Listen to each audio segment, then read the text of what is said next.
There she goes. Today's the last day of the Gibb River, and it's kind of sad. But these buttes remind me of the one back in Utah, Factory Butte specifically.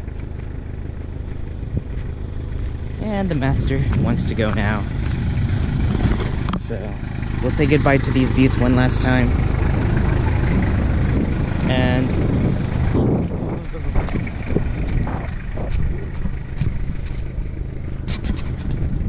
I'll let him have his fun.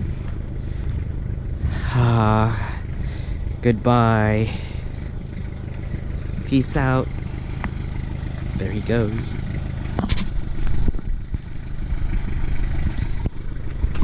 And I think tomorrow, I think tomorrow we reach Northern Territory.